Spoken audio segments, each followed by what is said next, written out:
ओम बंसी गिरधरण की जय, बंसी राधे।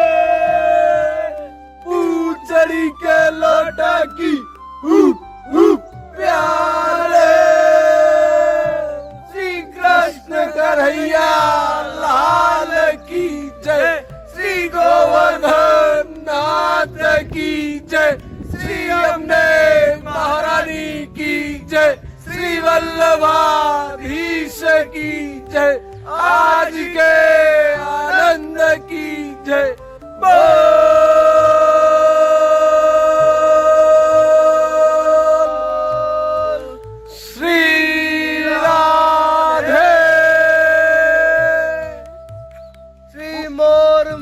बंसी वाले की जय, बलिहारन बलिहार।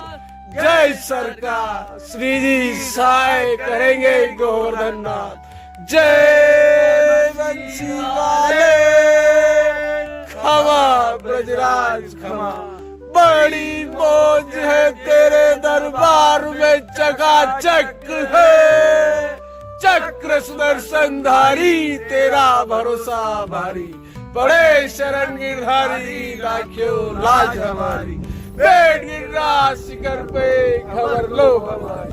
माथे पे तेरा हर नखरा, आ गए तेरे गैयन के बछड़ा, ले आ गए तेरे बछड़ा।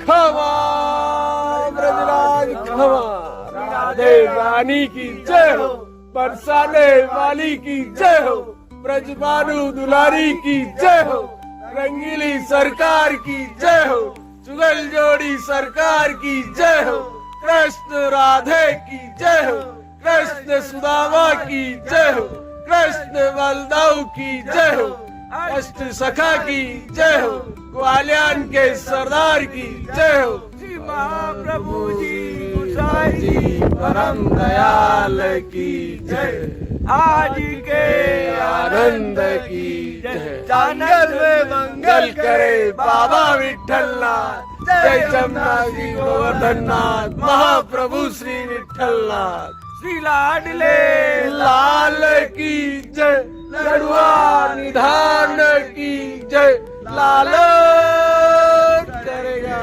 पालन, लाला लहरी चले गहरी। जय हो पालनहार, खमा ब्रजराज। જય શ્રી કૃષ્ણ, જય શ્રી રાધે રાધે। રાધા નામનું તાત્પર્ય। પુરાણોમાં રાધા નામનું તાત્પર્ય અનેક રીતે દર્શાવવામાં આવ્યું છે। બ્રહ્મવૈવર્ત પુરાણમાં જુદા જુદા સંદર્ભમાં આ નામનો અર્થ જુદી જુદી રીતે ઘટાવેલો છે। રાધા નામનું તાત્પર્ય એમાં પહેલવેલું બ્રહ્મખંડમાં રાધાની ઉત્પત્તિના સંદર્ભમાં જણાવ્યું છે।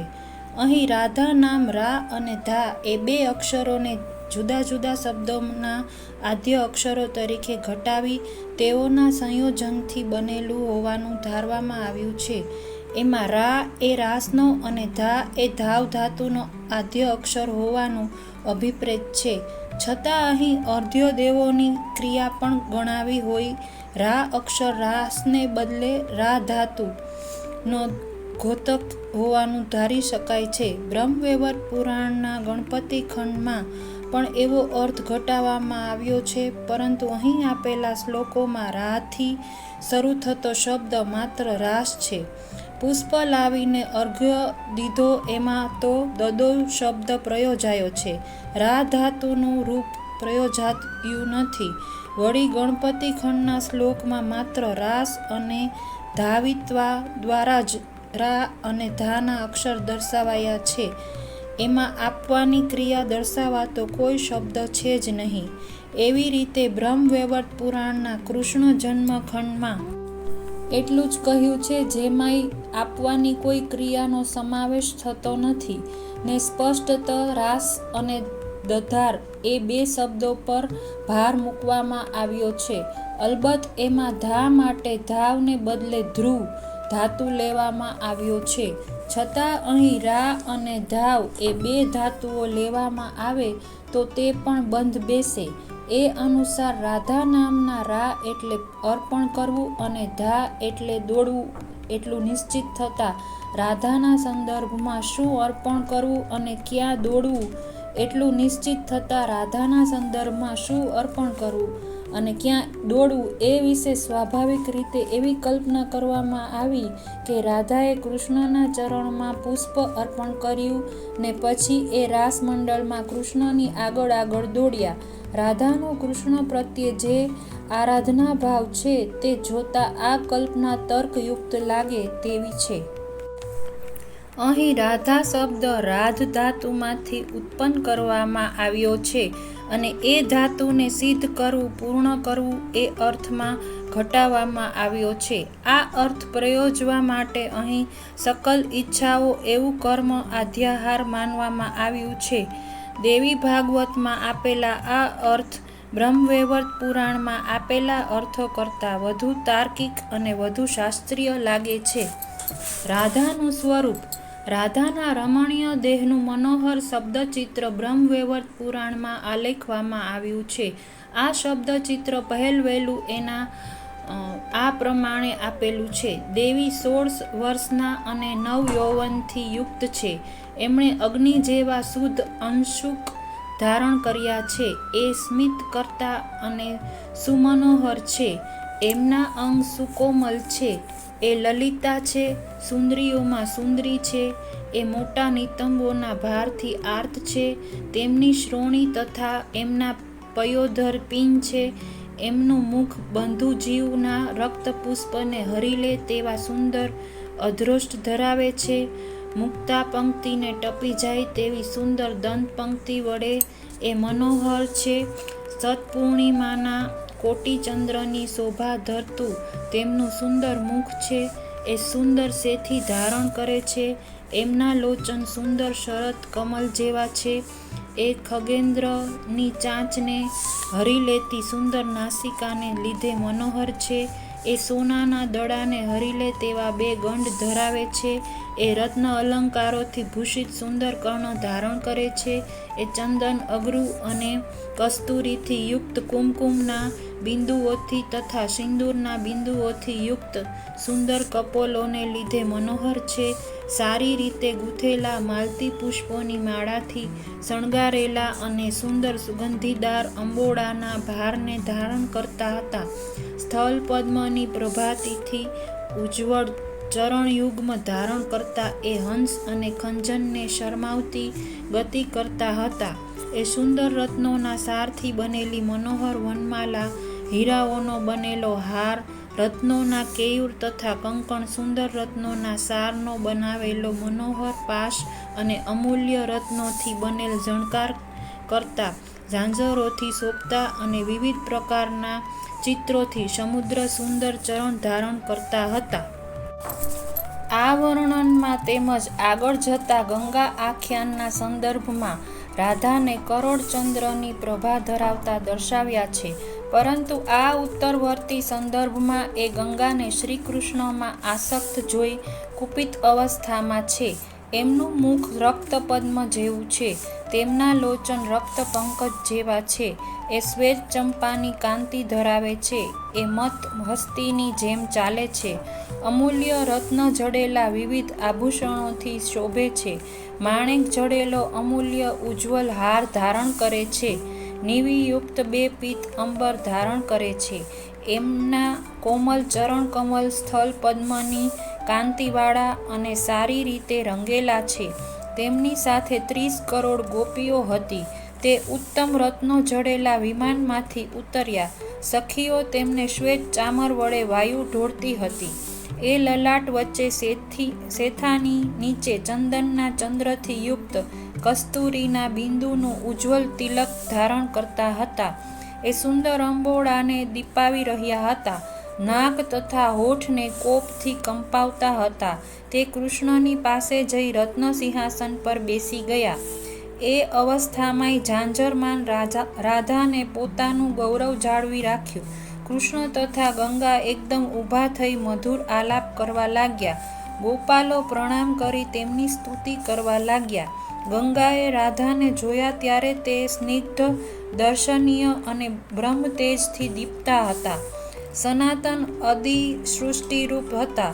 12 વર્ષની કન્યા હોય તેવા નવયૌવના હતા. રૂપ તથા ગુણ વડે નિરૂપમ હતા. શાંત અને કાંત હતા. આદિ અને અંત વિનાના હતા. શુભ અને સુભગ હતા. સ્વામીના સૌભાગ્યથી યુક્ત હતા. સર્વ સુંદરીઓમાં શ્રેષ્ઠ હતા. શ્રી કૃષ્ણના અર્ધાંગ હતા. તેજ વય અને કાંતિ વડે કૃષ્ણ સમાન હતા. મહાલક્ષ્મી તથા તેમના પતિ વડે પૂજિત હતા. પોતાની પ્રભા વડે કૃષ્ણની ઉજ્જવળ સભાને ઢાંકી દેતા હતા. સખીએ આપેલું તાંબુલ ગ્રહણ કરતા હતા. એ સર્વની જનની હતા. ધન્ય અને માન્ય હતા. કૃષ્ણના પ્રાણના અધિદેવી અને પ્રાણ પ્રિયતમા હતા. રાધાનું સ્વરૂપનું આવું નિરૂપણ બ્રહ્મવૈવર્ત પુરાણના કૃષ્ણ જન્મખંડમાં પણ કરેલું છે. પૃથ્વીની વિનંતીથી દેવો ગોલોકવાસી કૃષ્ણ પાસે ગયા ત્યારે તેઓએ કૃષ્ણની પાસે રહેલા દેવી રાધાનું દર્શન કર્યું. તેમના અંગો, વસ્ત્રો અને આભૂષણો 2 પ્રકારના વર્ણવાયા છે. વળી દેવી રાધાનું આવું જ વર્ણન કૃષ્ણે નંદની પાસે કરેલું છે. તેમાં રાધાનો ડાબા હાથના રત્ન દર્પણ અને જમણા હાથમાં રત્ન પદ્મ ધારણ કરતા દર્શાવ્યા છે. એવી રીતે પોતે ગોલોકમાં ખલેલી રાધા સાથેની રાસલીલા વર્ણવે છે. ત્યારે પણ દેવી રાધાના રમણીય સ્વરૂપનું એવું જ નિરૂપણ કરે છે. કૃષ્ણ એક વખત ગોલોકમાં રાસ કરતા હતા ત્યારે તેમના વામ અંગમાંથી 16 વર્ષની બાલા પ્રગટ થઈ. તે શ્વેત ચંપકને વર્ણ ધરાવતી હતી. એ અતિ સુંદર હતી. રમણીયોમાં ઉત્તમ હતી. તેનું મુખ મંદ હાસ્ય વડે શોભતું હતું. દેવી રાધાના સ્વરૂપનું નિરૂપણ બ્રહ્મવૈવર્ત પુરાણ ઉપરાંત પદ્મપુરાણ તથા સ્કંદ પુરાણના પ્રક્ષિપ્ત અંશોમાં તેમજ નારદ પુરાણમાં તથા આદિ મહાભાગવત અને દેવી ભાગવત પુરાણોમાં પણ કરેલું છે. પદ્મપુરાણના પાતાલ ખંડમાં જણાવ્યું છે કે તે વૃંદાવનની ગોપીઓમાં મુખ્ય તપ્ત સુવર્ણની પ્રભા ધરાવતા, વિદ્યુતની જેમ સર્વ દિશાઓને ઉજ્જવલ કરતા, સર્વને વ્યાપ્ત કરતા, સૃષ્ટિ સ્થિતિ અને સંહારરૂપ, વિદ્યારૂપ, શક્તિરૂપ, માયારૂપ, ચિન્મયી, બ્રહ્મા વિષ્ણુ શિવ વગેરેના દેહના કારણ સર્વ ચરાચર જગતને માયાથી અશ્લિષ્ટ કરતા વૃંદાવનેશ્વરી છે. કૃષ્ણાત્મા વૃંદાવનના અધિપતિ પુલ પ્રકૃતિરૂપ અનુપમ નારી છે. રાધા નીલલોચનધારી તપ્ત હેમ સમાન પ્રભાવાળા પટના અંચલથી નીચું મુખ રાખતા, પ્રિયતમના મુખ તરફ નજર નાખતા, અંગુષ્ઠ અને તર્જની વડે પ્રિયતમના મુખમાં પાન ચૂર્ણયુક્ત પૂગફલી અર્પતા, મુક્તાહાર ધારણ કરતા, સુંદર પીન અને ઉત્તમ પયોધરવાળા, ક્ષીણ મધ્યા પૃથુશ્રોણીવાળા, કિંકિણી ઝાલથી અભૂષિત, રત્ન કરતા કટક મંજીર રત્ન ધારણ કરતા. સમસ્ત ગોલોક રાધા કૃષ્ણમય છે. રાધાને કૃષ્ણે પણ પૂજ્યા છે. રાધા એક વખત કૌતુકથી ગમત કરવા માટે શિવરૂપ થયા હતા. કૃષ્ણે મૂળ પ્રકૃતિનું રૂપ ધારણ કર્યું. રાધા જ 5 પ્રકારના સ્વરૂપે રહેલા છે. રાધાનું રૂપ કૃષ્ણને આશ્રય કરી રહેલ છે. મૂળ પ્રકૃતિ રાધા રૂપ હોય કૃષ્ણ રૂપ છે. શિવ રાધાના રૂપનો આશ્રય કરી રહેલા છે. એવું કેટલાક કહે છે કે કૃષ્ણનું વક્ષસ્થળ એ રાધાનું સ્થાન છે. કૃષ્ણ મૂળ પ્રકૃતિ છે ને શિવ પોતે રાધા છે. કૃષ્ણ સાથે પોતાના પિંડને કૃષ્ણ અને રાધા માનવા, રાધા અને માધવનું દિનરાત ચિંતન કરતા રહેવું. ભવિષ્ય પુરાણના પ્રતિસર્ગ પર્વમાં રાધા દેવી મહાલક્ષ્મીની જેમ મૂળ પ્રકૃતિનું એક સ્વરૂપ હોવાનું જણાવ્યું છે. વળી એ પુરાણ ખંડમાં રાધાનો ગુણ સંપત્તિમાં ઉપમાન તરીકે ઉલ્લેખ કરાયો છે. રાધા લલિતા, જીવિતાધિકા, પ્રેમમયી, પરાવિદ્યા, પરાશક્તિ, રાસક્રીડા કરવાવાળા કૃષ્ણના હલાદીની પ્રિયતમા છે. શક્તિ ક્યારેક રાધા સહિત કૃષ્ણનું રૂપ ધારણ કરે છે. રાધા રાસમંડળ માટે ઉત્પન્ન થયેલા રાસમંડળમાં શોભતા, રાસેશ્વરી રાસસ્થલમાં રહેતા, ગોપી વેશ ધારણ કરતા, ભક્તો પર અનુગ્રહ કરવા માટે શરીર ધારણ કરતા, અગ્નિશુદ્ધ વસ્ત્રોને ધારણ કરતા, અનેક અલંકારોથી વિભૂષિત કરોડો ચંદ્ર જેવી કાંતિથી યુક્ત શરીરવાળા છે. 30 કરોડ ગોપીઓથી યુક્ત, કોપને લીધે લાલચોળ મુખવાળા તથા લાલ નેત્રોવાળા, પીળા ચંપાના ફૂલ જેવી કાંતિવાળા, હાથીની જેમ ધીમા ધીમા ચાલતા અને અનેક જાતના અમૂલ્ય અલંકારોથી શોભતા, અમૂલ્ય રત્નજડિત, અગ્નિમાં જ શુદ્ધ થઈ શકે તેવા નેફાવાળા, 2 પીત અંબર ધારણ કરતા, સિંદૂરના ચાંદલાને લલાટમાં ધારણ કરતા, કેશપાશને કંપાવતા, હોઠને રોષથી ફરકાવતા, રાધા કૃષ્ણ પાસે જઈને સિંહાસન પર બેઠા. ઊંચા સિંહાસન પર બેઠેલા, અત્યંત સ્નિગ્ધ બ્રહ્મતેજથી પ્રજ્વલિત છતાં સુદર્શનીય અધિસૃષ્ટિથી પણ સનાતનની સદા 12 વર્ષના નવયૌવનવાળા રૂપ તથા ગુણમાં નિરૂપમ, શાંત, સુંદર, અનાદિ અનંત, સતી શુભ, કલ્યાણકારી, સ્વામિનીના સૌભાગ્યવાળા, સૌંદર્યના સુંદરી, સર્વ સુંદરોમાં શ્રેષ્ઠ, કૃષ્ણના અર્ધાંગરૂપ, તેજ, વય તથા કાંતિથી કૃષ્ણ સમાન, કૃષ્ણની સભાને કાંતિથી ઢાંકી દેતા, અતિ તેજસ્વી, તાંબુલ ખાતા, સર્વના માતા, ધન્ય માન્ય, કૃષ્ણના પ્રાણના અધિષ્ઠાત્રી, રાસેશ્વરી રાધા શાંત, વિનયવાળા અને મંદ હાસ્યયુક્ત છે. રાધા દેવી અતિ સુંદર 16 વર્ષની વયના, ચોતરફની સુશોભિત, સદા સ્થિર યૌવનવાળા, શ્વેત ચંપાના પુષ્પ જેવા વર્ણથી પ્રકાશતા, સુખપૂર્વક દર્શન કરવા યોગ્ય, મનોહર શરદ પૂનમના કરોડો ચંદ્રની કાંતિને ઢાંકી દેતા મુખવાળા, શરદના મધ્યાહનના કમળોની શોભાનો તિરસ્કાર કરતા નેત્રોવાળા છે. તે શુદ્ધ સત્વગુણ સ્વરૂપ ગોપો તથા ગોપીઓથી વીંટળાયેલા છે.